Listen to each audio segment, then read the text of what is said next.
নমস্কার। বলতে চাই আঙিনায় সবাইকে স্বাগতম। আশা করি সবাই ভালো আছেন। আমি যেহেতু বলতে চাই তাই আমি বলছি, আপনারাও তাই শুনতে চাইলেই শুনবেন। প্রসঙ্গে আসছি, রাগ কিভাবে আমাদেরকে হারিয়ে দেয়। আমরা যদি বাস্তবিক জীবনের বহিঃপ্রকাশ দেখি, খেলার মাঠ থেকে শুরু করছি। আমরা নিশ্চয়ই ভুলে যাইনি সেই ফিফা ওয়ার্ল্ড কাপের ফাইনাল ম্যাচটির কথা, যেদিন ফ্রান্সের কিংবদন্তি খেলোয়াড় জিনেদিন জিদান এই রাগকে নিয়ন্ত্রণ করতে না পেরে এক মুহূর্তে হিরো থেকে জিরো হয়ে গেলেন।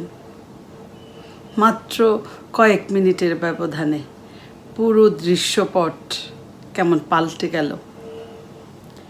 এরকম ক্রিকেট বা ফুটবল ম্যাচ বা অন্য যে কোনো খেলার ম্যাচ যদি খেলোয়াড়রা শেষ পর্যন্ত ঠান্ডা মাথায় তাদের খেলার কৌশলগুলো পরিচালনা করেন, তাহলেই মূলত খেলায় তারা জয়ী হতে পারেন।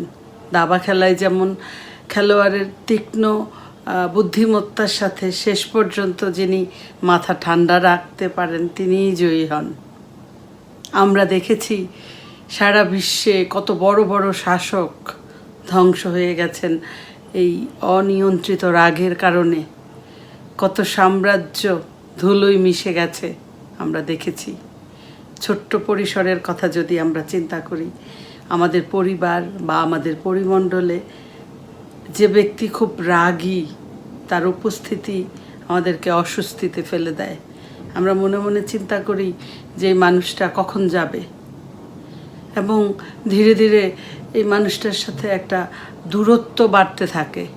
মানুষটা অপছন্দের তালিকায় চলে আসে। আমরা যারা সাধারণ মানুষ আছি, আমাদের যে রাগ হয় না সেটা কিন্তু নয়। মাঝে মধ্যে আমরাও হয়তো রেগে যাই, নিয়ন্ত্রণ হারিয়ে ফেলি। তখন হয়তো আমরা এমন একটা কথা বলে ফেলি বা এমন কোনো কাজ করে ফেলি যেটা পরবর্তীতে যখন আমাদের মাথা ঠান্ডা হয় আমরা সেই মুহূর্তের কথা ভেবে লজ্জিত হই। হয়তো মনে মনে আমরা এমন ভাবি যে ছি, এই কাজটা আমি না করলেও পারতাম, বা আমি অমুককে এমন একটা কথা বলে ফেললাম কি করে, ছি, আমরা লজ্জিত হই। আসলে এটা আমাদের মস্তিষ্কের এক ধরনের অক্ষমতা। সেই সময়টায় আসলে আমরা অসহায়। অর্থাৎ যখন প্রচণ্ড রেগে যায় মানুষের মস্তিষ্ক বা ব্রেইন বিটা লেভেলে যখন চলে যায়, তখন মস্তিষ্ক স্বাভাবিক কার্যক্ষমতা হারায়। আমরা ঠান্ডা মাথায় যে কাজ খুব সহজে করতে পারি, যখন আমরা খুব রেগে যাই, আমরা উত্তেজিত হয়ে যাই, সেই সময় সেই কাজটি আমরা আর সেভাবে করতে পারি না। এজন্যই আমরা রাগান্বিত অবস্থায় যে অপরিপক্ক কাজ করে ফেলি, সেটি পরবর্তীতে ঠান্ডা মাথায় ভেবে আমরা অনুতপ্ত হই। এটা আমাদের রাগ এবং এই যে রাগান্বিত অবস্থার কুফল, এই সম্পর্কে আমরা একটু জানি যে এই রাগ ক্রোধ এর জন্ম রহস্য আসলে কি একটু জানি। কোনো বিষয় চিন্তা করতে করতে এই কাম বা ভালোবাসার জন্ম হয়, আসক্তি বা ভালোবাসার জন্ম হয়।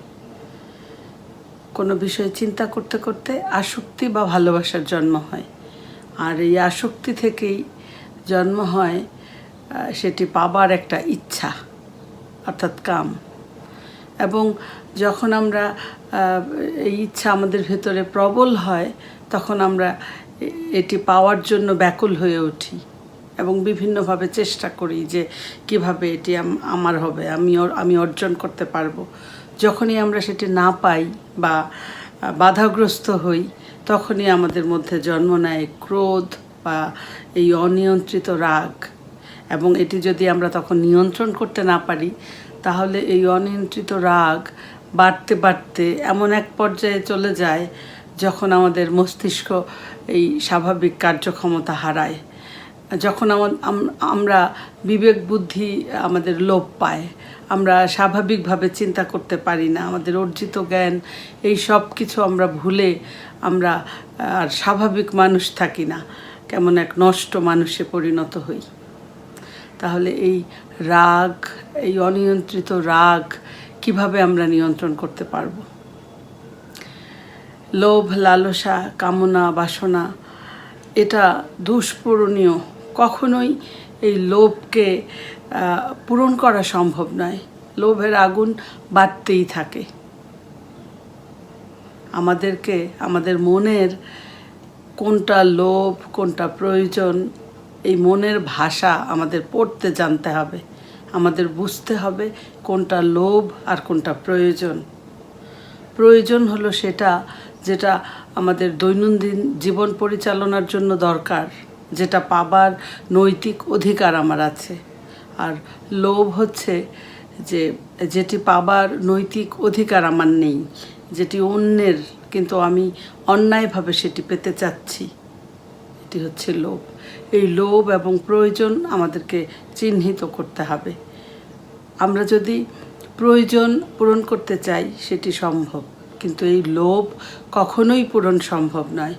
আমাদের জীবনকে যদি একটা পালতোলা নৌকার সাথে তুলনা করি, শান্ত নদীতে পালতোলা নৌকাটি চলছে, হয়তো একসময় প্রবল বাতাসে দুলে উঠল নৌকাটা খানিক, এবং মাঝি, যিনি দক্ষ মাঝি, তিনি হয়তো নৌকার হাল ধরেন।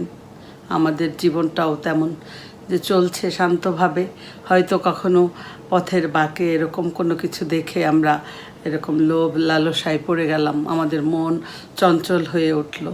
ঠিক তখনই সেই দক্ষ মাঝির মতো আমাদেরকেও আমাদের অর্জিত জ্ঞান বা মানবিক বুদ্ধি, বিবেক, বিবেচনা দিয়ে নিয়ন্ত্রণ করতে হবে নিজেকে।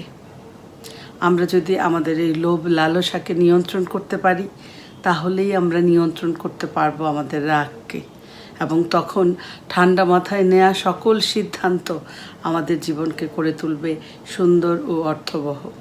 আর আমরা নিয়ন্ত্রণ করতে পারবো এই বিনাশকারী রাগকে। সকলের জন্য অনেক অনেক শুভকামনা। এতক্ষণ ধৈর্য সহকারে আমার কথা শোনার জন্য আপনাদের অসংখ্য ধন্যবাদ। আবারও দেখা হবে আগামীকাল রাত 8টায় নতুন কোনো বিষয় নিয়ে।